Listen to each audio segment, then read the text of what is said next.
एक बहू जिसका नाम सोनम था, वो अपनी माँ से फोन पर बात करते हुए कह रही थी, क्या बताऊं मम्मी, आजकल तो बासी कड़ी में भी उबाल आया हुआ है। जब से पापा जी रिटायर हुए हैं, दोनों लोग फिल्मी हीरो हीरोइन की तरह दिन भर अपने बगीचे में ही झूले पर विराजमान रहते हैं। न अपने बालों की सफेदी का लिहाज है, न बहू बेटे का। इस उम्र में दोनों मेरी और नवीन की बराबरी कर रहे हैं। तब तक चाय पीने के लिए सोनम को पूछने प्रभा जी यानी कि सासू माँ उसके कमरे की तरफ बढ़ी, पर उदास मन से रसोई में दाखिल हुई। उन्होंने सब कुछ सुन लिया था, पर नजरअंदाज करते हुए खामोशी से चाय बनाकर ले गई और सोनम को भी उसी के कमरे में दे दी। उन्हें अशोक जी के लिए चाय ले जाते देख उनकी बहू सोनम के चेहरे पर व्यंग्यात्मक मुस्कान तैर गई, पर वो नजरअंदाज करके सिर झुकाए निकल गई। पति के रिटायर होने के बाद कुछ दिन से उनकी यही दिनचर्या हो गई थी। अशोक जी की इच्छानुसार अच्छे से तैयार होकर अपने घर की सबसे खूबसूरत हिस्से अपने पेड़ पौधों के साथ बैठना, क्योंकि सारी उम्र तो उनकी बच्चों के लिए जीने में ही निकल गई थी। तो जीवन संध्या में दोनों लोग साथ समय भी गुजारते और वहां पड़ी मेज चार कुर्सी उस भाग को और भी मोहक बना देती और दिन भर के बहुत से कार्य वहां पर आसानी से निपट जाते। पांडे विला, जो 2 मंजिला कोठी नुमा घर अशोक और प्रभा का जीवन भर का सपना था, बड़ा खूबसूरत लगता देखने में।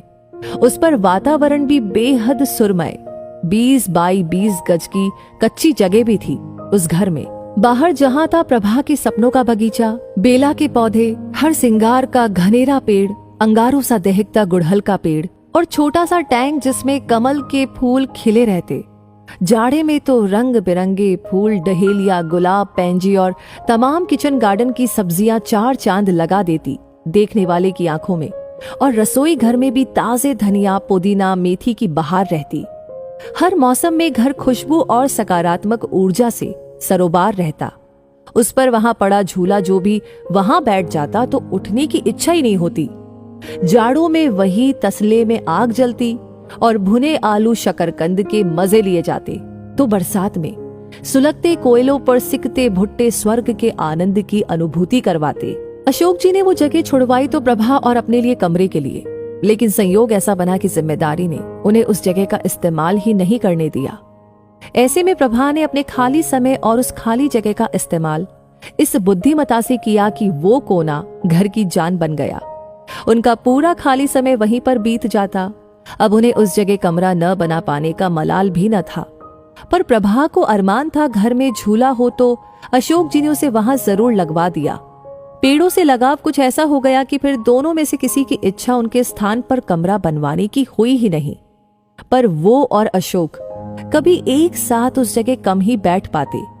कभी प्रभा अनमनी होती तो अशोक बड़े जिंदा दिल शब्दों में कहते, पार्टनर रिटायरमेंट के बाद दोनों इसी झूले पर साथ बैठेंगे और खाना भी साथ में खाएंगे, हर शिकायत दूर करेंगे।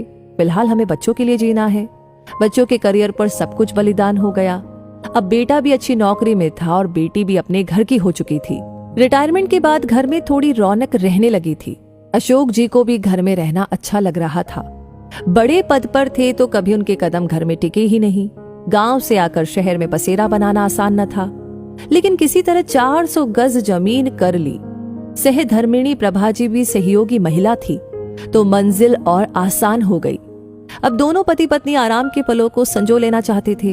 उनके घर में जरूरी सब सुविधाएं भी थी, फिर भी बहू सोनम को न जाने क्यों वो कोना सबसे ज्यादा खटकता था, क्योंकि कोई भी बंधन न होने पर भी अशोक जी के घर में रहने से उसे घर का काम बड़ा महसूस होता था। दिन भर उसके साथ लगी रहने वाली प्रभा का अब थोड़ा समय अपने पति को देना उसे अखरने लगा था। अक्सर वो नवीन को उसके माता पिता के लिए ताने देने का कोई भी मौका नहीं छोड़ती थी। उसने उस कोने से छुटकारा पाने के लिए नवीन को एक रास्ता सुझाते हुए कहा, क्यों ना हम बड़ी कार खरीद ले। नवीन ने कहा, आइडिया तो अच्छा है, पर रखेंगे कहाँ? एक कार रखने की ही तो जगह है घर में। नवीन थोड़ा चिंतित स्वर में बोला, जगह तो है ना, वो गार्डन तुम्हारा जहां आजकल दोनों लव बर्ड्स बैठते हैं। सोनम थोड़े तीखे स्वर में बोली, थोड़ा तमीज से बात करो। नवीन क्रोध से बोला जरूर, पर उसने भी अशोक जी से बात करने का मन बना लिया था। अगले दिन वो कुछ कार की तस्वीरों के साथ शाम को अपने पिता के पास गया और बोला, पापा, मैं और सोनम एक बड़ी गाड़ी खरीदना चाहते हैं। पर बेटा, बड़ी गाड़ी तो घर में पहले ही है, फिर उसे रखेंगे कहाँ? अशोक जी ने सवाल किया। ये जो बगीचा है यही गैराज बनवा लेंगे। वैसे भी सोनम से तो इनकी देखभाल होने से रही, और मम्मी कब तक करेंगी? इन पेड़ों को कटवाना ही ठीक रहेगा। वैसे भी ये सब जड़ें मजबूत घर की दीवारों को कमजोर कर रही हैं। प्रभा तो वहीं कुर्सी पर सीना पकड़कर बैठ गई। अशोक जी ने क्रोध को काबू में करते हुए कहा, मुझे तुम्हारी माँ से भी बात करके थोड़ा सोचने का मौका दो। क्या पापा, मम्मी से क्या पूछना? वैसे भी इस जगह का इस्तेमाल भी क्या है? नवीन थोड़ा चिड़चिड़ाकर बोला, आप दोनों दिन भर इस जगह बगैर कुछ सोचे समझे 4 लोगों का लिहाज किए बगैर साथ बैठे रहते हैं। अब कोई बच्चे तो है नहीं आप दोनों, और अब घर में सोनम भी है, छोटे बच्चे भी हैं, पर आप दोनों ने दिन भर झूले पर साथ बैठे रहने का रिवाज बना लिया है, और ये भी नहीं सोचते कि 4 लोग क्या कहेंगे। इस उम्र में मम्मी के साथ बैठने की बजाय अपनी उम्र के लोगों में उठा बैठी करेंगे तो वो ज्यादा अच्छा लगेगा, ना कि ये सब। और वो दन दनाते हुए वहां से अंदर चला गया। अंदर सोनम की बड़बड़ाहट भी जारी थी। अशोक जी भी एहसास कर रहे थे प्रभा के साथ अपनी ज्यादती का। जब कभी पत्नी ने अपने मन की कही तो उन्होंने उन्हें ही सामंजस्य बिठाने की सीख दी, पर आज की बात से तो उनके साथ प्रभा जी भी सन्न रह गई। अपने बेटे के मुंह से ऐसी बातें सुनकर, रिटायरमेंट को अभी कुछ समय ही हुआ था, उनकी जिंदगी तो भागम भाग में ही निकल गई थी बच्चों के लिए सुख साधन जुटाने में। नवीन और सोनम ने उस शाम खाना बाहर से ऑर्डर कर दिया, पर प्रभा से न खाना खाया गया और ना ही उन्हें नींद आई। नींद तो वैसे अशोक जी को भी नहीं आ रही थी, और वो प्रभा की मनोस्थिति को भी समझ रहे थे। किसी ट्रैफिक सिग्नल पर खड़े सिपाही जैसे, जिससे हर रिश्ता बस अपनी ही तवज्जो चाह रहा था। पर सोचते सोचते सुबह कुछ सोचकर उनके होठों पर मुस्कान तैर गई। अगले दिन जब सोकर वो उठे तो देखा प्रभा जी सो रही थी, पर बेचैनी चेहरे पर दिखाई दे रही थी। वो रसोई में गए और खुद चाय बनाई। कमरे में आकर पहला कप प्रभा को उठाकर पकड़ाया और दूसरा खुद पीने लगे। आपने क्या सोचा? प्रभा ने रुआंसे लहजे में पूछा। मैं सब ठीक कर दूंगा, बस तुम धीरज रखो, अशोक बोले। पर हद से ज्यादा निराश प्रभा उस दिन पौधों में पानी देने भी न निकली और न ही किसी से कोई बात की। दिन भर सब सामान्य रहा, लेकिन शाम को अपने घर के बाहर टू लेट का बोर्ड टंगा देखकर नवीन ने भौचक के स्वर में अशोक से प्रश्न किया, पापा माना कि घर बड़ा है, पर ये टू लेट का बोर्ड किस लिए? अगले महीने मेरे स्टाफ के मिस्टर गुप्ता रिटायर हो रहे हैं तो वे इसी घर में रहेंगे, उन्होंने शांतिपूर्ण तरीके से उत्तर दिया। हैरान नवीन बोला, पर कहां? तुम्हारे पोर्शन में, अशोक जी ने सामान्य स्वर में उत्तर दिया। नवीन का स्वर अब हकलाने लगा था। और हम लोग?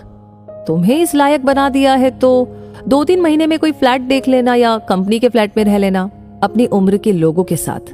अशोक जी एक एक शब्द को चबाते हुए बोले, हम दोनों भी अपनी उम्र के लोगों में उठे बैठेंगे। सारी उम्र तुम्हारी माँ की सबका लिहाज करने में निकल गई, कभी बुजुर्ग तो कभी बच्चे। अब लिहाज की सीख तुम सबसे लेना बाकी रह गया था। पापा मेरा वो मतलब नहीं था, नवीन ने सिर झुकाकर बोला। नहीं बेटा, तुम्हारी पीढ़ी ने हमें भी प्रैक्टिकल बनने का सबक दे दिया। जब हम तुम दोनों को साथ देखकर खुश हो सकते हैं तो तुम लोगों को हम लोगों से दिक्कत क्यों है? इस मकान को घर तुम्हारी माँ ने बनाया, ये पेड़ और इनके फूल तुम्हारे लिए मांगी गई न जाने कितनी मनौतियों के साक्षी है, तो उसका कोना मैं किसी को छीनने का अधिकार नहीं दूंगा। पापा आप तो सीरियस हो गए। नवीन के स्वर अब नम्र हो चले थे। नहीं बेटा, तुम्हारी माँ ने जाने कितने कष्ट सहकर, कितने त्याग करके मेरा साथ दिया। आज इसी के सहयोग से मेरे सिर पर कोई कर्जा नहीं है, इसलिए सिर्फ ये कोना ही नहीं, पूरा घर तुम्हारी माँ का ऋणी है। घर तुम दोनों से पहले उसका है, क्योंकि जीभ पहले आती है ना कि दांत। औलाद होने का हमसे लाभ उठाओ, पर जब मंदिर में ईश्वर जोड़े में अच्छा लगता है तो माँ बाप साथ में बुरे क्यों लगते हैं? जिंदगी हमें भी तो एक ही बार मिली है, और इस तरीके से मकान को घर बनाने वाली को आखिर अपना कोना मिल ही गया। तो दोस्तों, ये कहानी आपको क्या कहती है? इस कहानी से क्या सीख मिलती है? आपकी क्या राय है? कमेंट सेक्शन में अपनी राय जरूर बताएं। लाइक ऑलरेडी कर दिया है तो इस कहानी को शेयर करना बिल्कुल ना भूलें। साथ ही साथ आपके लाइक, कमेंट्स, आपका ये ढेर सारा प्यार हमें इंस्पायर करता है ऐसी कहानियां आप तक पहुंचाने के लिए। वैसे हर वीडियो सबसे पहले आप तक पहुंचे उसके लिए एक छोटा सा काम, हमारे पेज को तुरंत फॉलो करें। मिलूंगी आपसे बहुत जल्दी ही और ऐसी कहानियों के साथ। तब तक के लिए कहूंगी धन्यवाद।